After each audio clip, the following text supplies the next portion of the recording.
Hi, everyone. This is Walt Kasmir again with Critical Conversations. I have the honor of bringing you one of my longtime friends. As I always, as I always say, I only bring you the best and the brightest. Well, I won't disappoint today.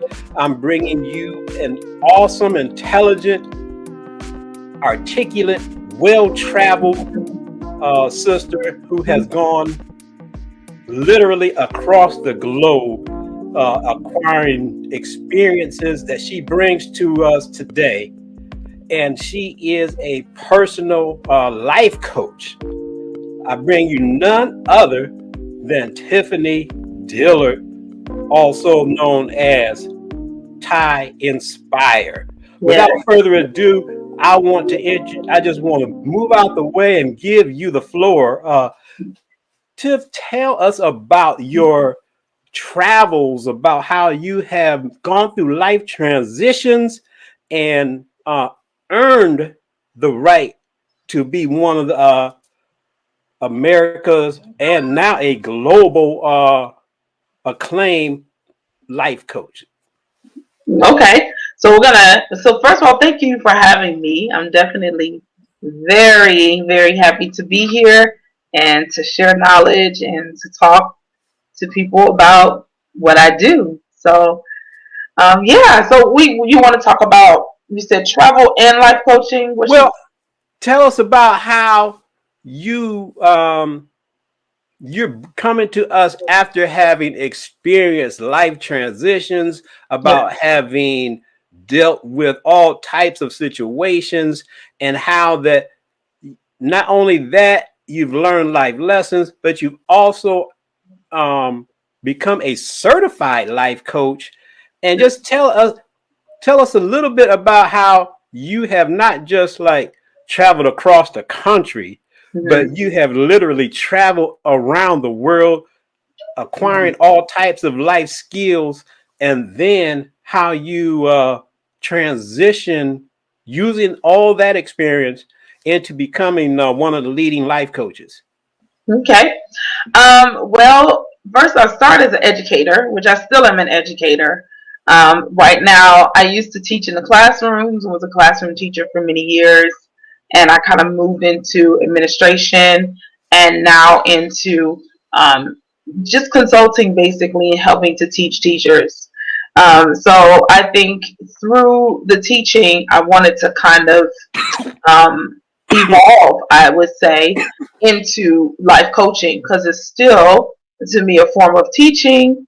And so that satisfies, that passion to want to help and to teach people. So I can do that now through coaching. And yeah, you talked about my travel and life experiences and how that has made a difference and contributed to me wanting to coach. Yeah, when you can meet so many different people and so many different walks of life, and one thing that it does is kind of opens up your mind and opens up your view of the world and of people and how they think and move. um, I think that definitely contributed to me wanting to help people navigate through life and to get some of the things that they want, and me being able to compare it to others, so in other walks of life. So yeah. Now I know you're being bashful, but tell people how you started off when you first started traveling. You didn't just go across the country. I mean, you actually went around the world. So Yeah. start with when you first moved and some of your travels over there at the beginning, and then how you ended up uh, on the continent. I Okay. think that'll be exciting for people to interested to find out about that and see what's possible out there. Yeah, there's a lot possible. First, I would like to say I started as a child. My dad always made sure that we traveled in the United States. So I traveled quite a bit, probably a little over half of the U.S.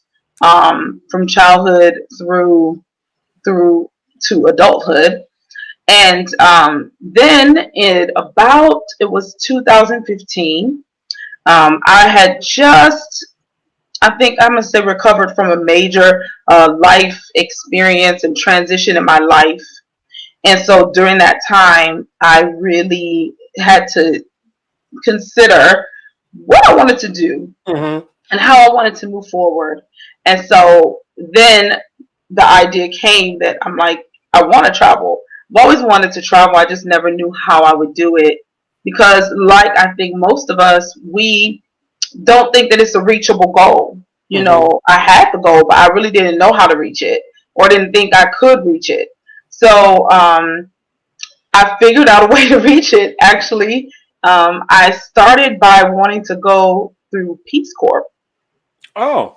Yeah, and so I had applied and started the process, and my family was not on board at all. They actually fought it pretty hard, Okay. and so I ended up, conceding and saying, okay, if it's meant for me, I'll find the way. I'll find another Mm-hmm. way to do it. Mm-hmm. And so that's when I got the idea to go back into the classroom because at that time I had come out of the classroom, but I'll go back into the classroom. I'll teach English abroad, and then I can still achieve my goal of living abroad. And so I took a teaching job in China in Shenzhen, and I was there for 1 year. And throughout that year, I did a bit of traveling. I stayed over there the entire year. I didn't visit home at all because I wanted to focus on travel and living abroad and enjoying my time there. But I traveled to Thailand. I traveled to other parts of China. I also traveled to the Philippines during that year. Um, I think that might be about it throughout that year. And I knew I wanted to continue. I didn't want Mm-hmm. to stop, and I wanted to go to many countries and travel and and live in other countries too. So I looked towards Japan, and I ended up taking a job in Japan, and I was there for 3 years. And throughout that time, I've traveled a lot of countries, a lot in Yeah. that 3 years. I've been to Italy, so I've been to Europe, Asia, different parts of Asia, and probably about 15 or 16 countries now. And then after I left Japan, um, I always had a strong desire to travel to the continent. Okay. I knew that there was something there for me to do specifically. I just didn't know what. So I decided to plan a trip to go and to just kind of travel West Africa. I wanted to start there. I started in Ghana because there was a lot of hype around Ghana at the time. And now I live in Ghana. So I never left Ghana. I went there and I never left. So yeah, that's So you ended up in Ghana. Now, was that during the big push for repatriates and the move to return to Ghana, or yeah. was that a different time? It was the year after actually. Okay. They then moved their their theme to it was the year of return, and they then moved it to beyond the return. Okay. So Okay. their focus. So yeah, it was that next year that I came. Now, was that the ultimate goal from the beginning to end up in the continent? Um, yeah, I think so. I think Okay. for me that was the ultimate goal because even as a little girl, I always had a desire to be, in Africa, to go to Africa, to discover my roots, and Hmm. yeah, And so that's a really good way for us to lead into this topic about how you wanted to become a coach. And so you had that desire, you had that dream, you took dreams, you made actions, and actually brought this stuff to fruition. that's right. Um, I'm sure that is a lot of what coaching is about. Now, I know that there is a lot of ambiguity for people about what is coaching? I know people, the term is tossed around a lot. Mm-hmm. So you obviously have shown the type of initiative and had the experience to be able to offer people a broadened horizon as a coach. Mm-hmm. Um, shed a little light on the actual concept of coaching. Mm-hmm. What is coaching compared to maybe counseling? I know that's a good comparison a lot of times. Can you shed some Yeah. light on that for us? Yeah, absolutely. So the difference between counseling and counseling or psychology, you having psychiatric help or um, that sort of thing, usually deals more with the past experiences, what has happened in the past, and dealing with those hurts or traumas and learning how to heal from them so that you can move forward. And with coaching, as a coach, what we do is we deal with the future. We deal Okay. with where you are right now. We sometimes have to dig a little bit into the past in order to get to where we want to go, but we don't stay there. Okay. Our goal is to take you where you are to your future. What do you want to be in the future? Where are you trying to go? And how are you going to get there? Yes. And so with coaching, I'm hearing you say that you're really dealing with a specific goal to Yes. help a person achieve. Now, it seems like, because I'm a coach as well, but I want to give the audience answers that answers to questions they probably have. Mm-hmm. It seems like sometimes you get into a little gray area as well. Mm-hmm. Um, what what is the coaching take on trying to, I guess, stay in their lane more or less? Yeah, I mean, you definitely want to get a coach that knows exactly what they're supposed to be doing. And if you stay focused on whatever the goal is. So when you take a client and that client, you evaluate them and they tell you what it is they need, you have to make the decision as a coach if it's something or someone that you think you can help based on what you should be doing.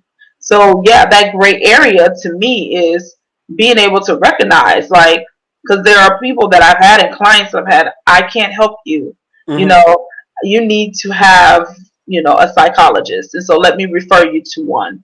Okay. So I think that's where that gray area comes in, is you being able to recognize that and being able to move the person to the right person so that they get the help they need.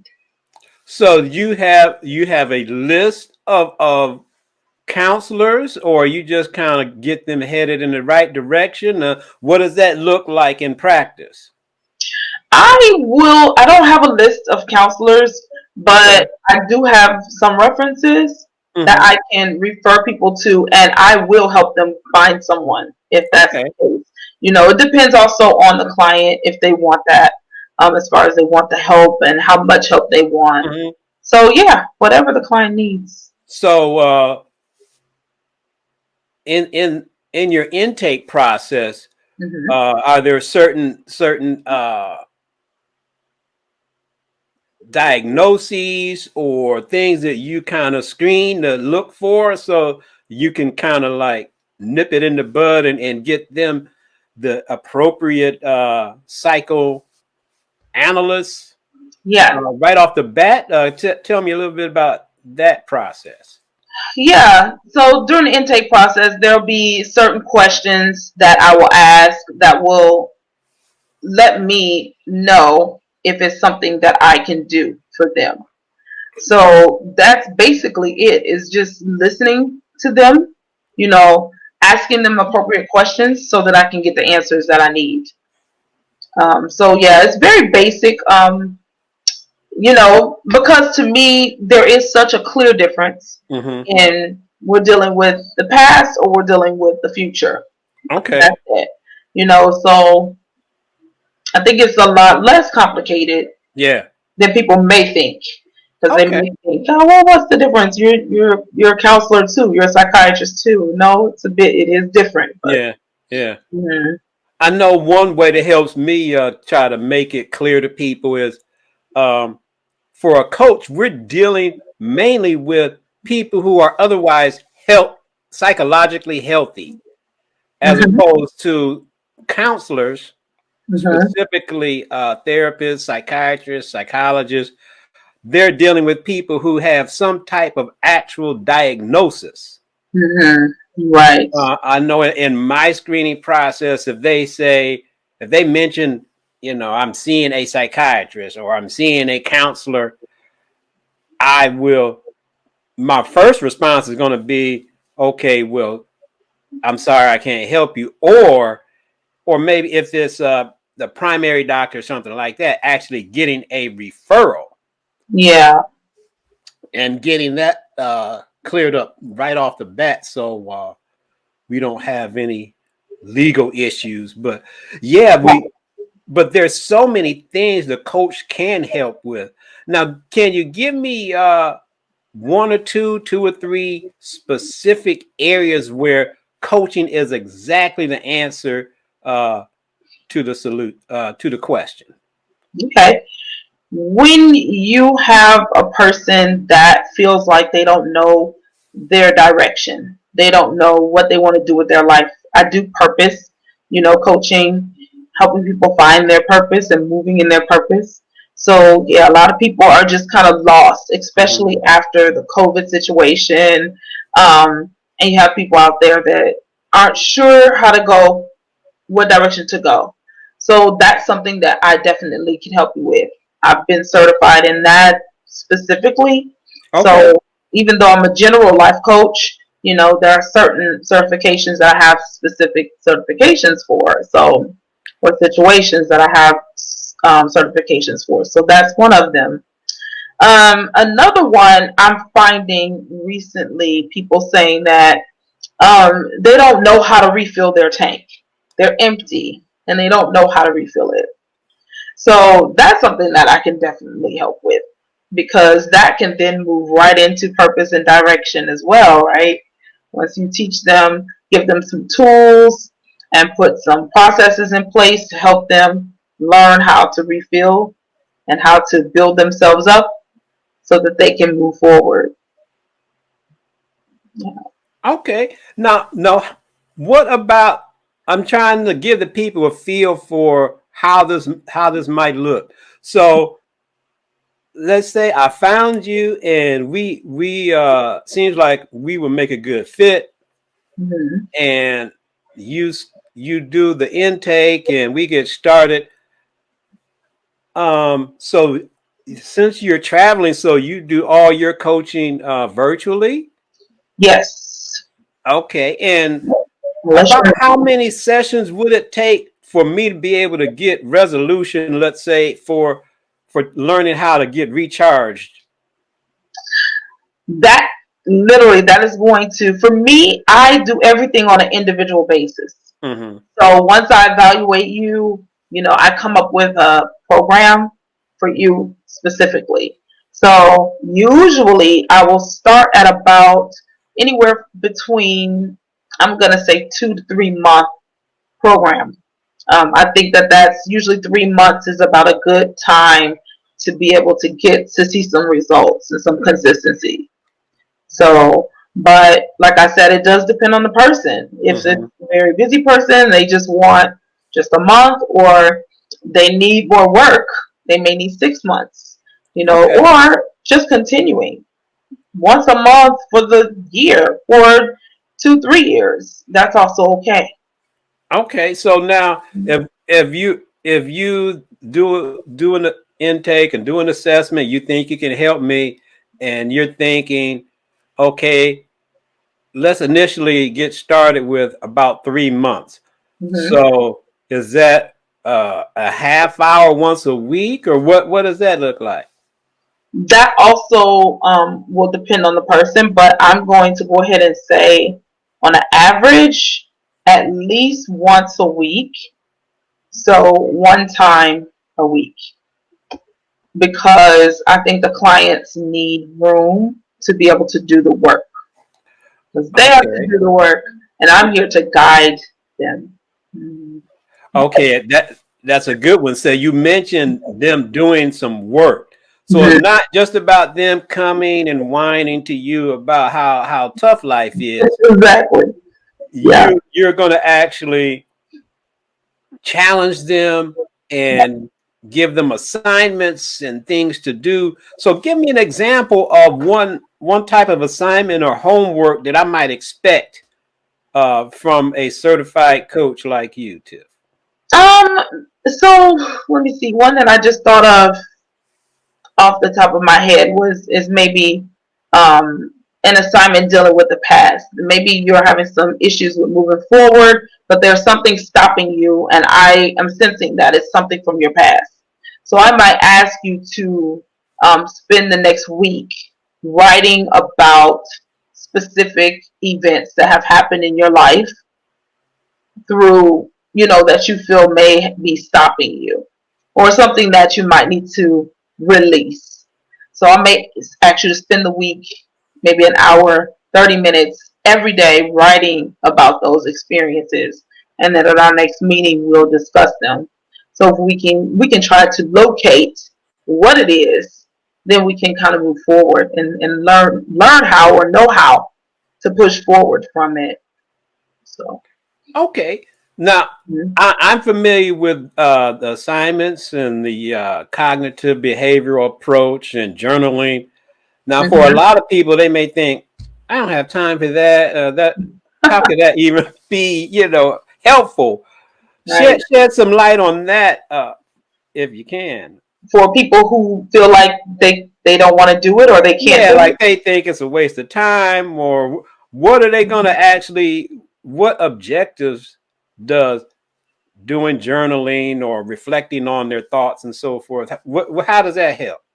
Wow, it helps so much.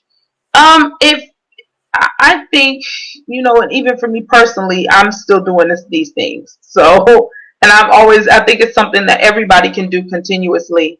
But journaling helps you to reflect. And I think reflecting is important so that you can know where you are, where you want to go, where you've come from.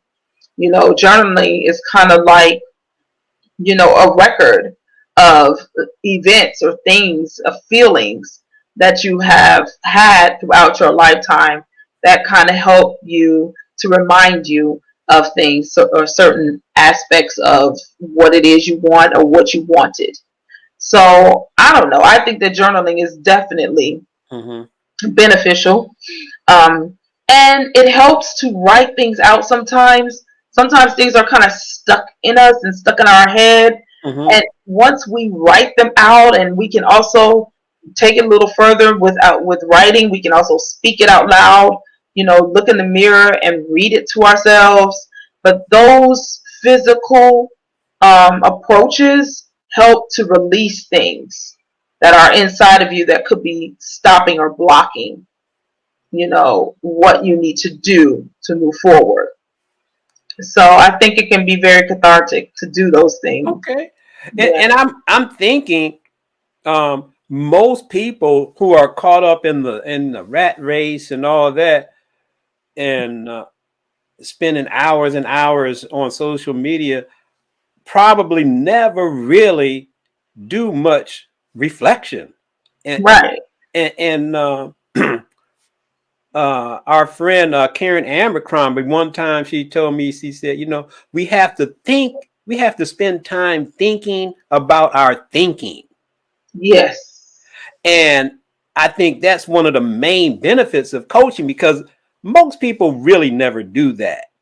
And Hmm. then to have a trained, experienced person guide us through that process, I can see how that can be beneficial.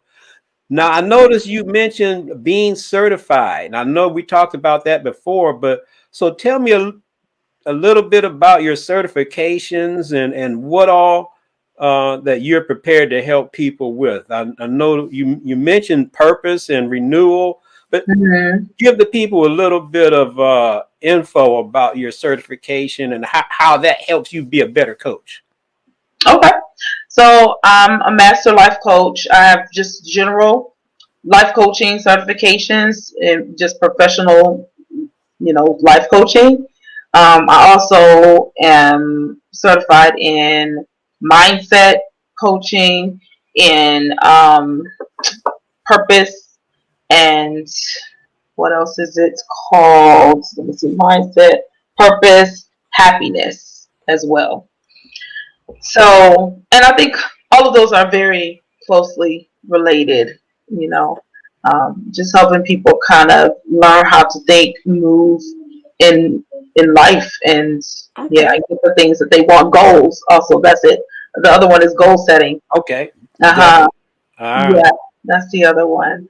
Um, so yeah, I mean, I think the certification and being certified is definitely very helpful. Mm-hmm. Um, Going through the coursework, doing the work myself allows me to be able to help people also do the work. Right. Right. Right. And, Okay. yeah, and not only that, I also do the work in my own life. So these things that I'm teaching other people to do, Mm-hmm. I also practice myself. So, and I've also taken the classes. It was like I'm going through the course as well. Right. So, I was also, releasing a lot of things and discovering things about myself. And now I can teach you how to do the same thing. Yeah. Well, Tiff, that it sounds exciting. I'm sure that people watching and listening um, would do themselves a big favor by investing in themselves, investing in their development of their mind, body, soul connection, and really taking time to invest where no one else really can. No one can do that for us. That's right. You have to do it. And to have a experienced, educated, articulate, well-traveled, certified coach like you to come alongside and help people out, I think it's definitely a win-win. Mhm. So I could talk about this for hours, but we're gonna transition from this topic and get to our other interview for later. But so if you had just one or two nuggets to give people as we transition, can Mhm. you give people just one or two things that would really be important Okay. when considering getting a coach and the benefits of becoming a coach? Mhm. Definitely. I think, having a coach is like having your best friend to talk to that actually has the knowledge and the training to help you. So I can be your best friend, but I can also give you a little bit more than your best friend may be able to give you. So it is somebody that you can come and you can talk to. It is someone that you find that you can relate to. I've been through a lot of things myself, and I share as well as you will share. And so, the process is something that we will go through together. And that's how I like to approach my clients, and encouraging them to always believe in themselves first before we even get started, knowing that the outcome that they are going to receive is what they put in it and is what they desire. And so, yeah. Okay, it sounds exciting. Now, where can the people find out how to connect with you? Once you put it out there, I'm going to include that in the description of the videos and the podcast as well. So, Okay. tell the people how they can catch up with Ty Inspire. Okay. So you can catch up with me on all social media. I do coaching tips, quotes on Instagram and Facebook. So you can definitely get some freebies there, and also some free offerings and some paid offerings there that may be less of a commitment, but you're still getting some help if that's what you need. So definitely on Instagram and Facebook as Ty Inspire. You can find me there. You can also email me at tyinspireu, just the letter U, at Gmail. So those are the two places. So if you're interested in coaching, private coaching, then you can contact me through email, and we'll get started. And yes, as you mentioned before, we do Zoom right now, or Google Talk. And unless you are in Ghana and we can also meet face to face there. Yeah. All right. Well, people, there you have it. Access to a educated, world-class life coach, travel around the world, experience things that most of us have only dreamed about, and she is accessible to you. All you have to do is reach out. Right. The links to her contact information will be in the description of the videos and podcasts. Well, my sister, I know that you are a busy, busy woman, so I'm going to end this at a short interval, Mm-hmm. and I am encouraging all the people to reach out, even if you just have a curiosity about how coaching would be beneficial. It's a great way to start off the new year. As we're recording, this is early in January, so it's an awesome time to start off doing something different than you've done before. They say Yes, it's insanity if you keep doing the same thing expecting different results. that's So right. let's try something new and get Yes, some help from a person who is qualified and ready to help you. All yes. right, my sister, it's been awesome having you. Thank you. People, Thanks for until we having meet me. again, Yes. always know that where there's hope, there's healing, power, and peace.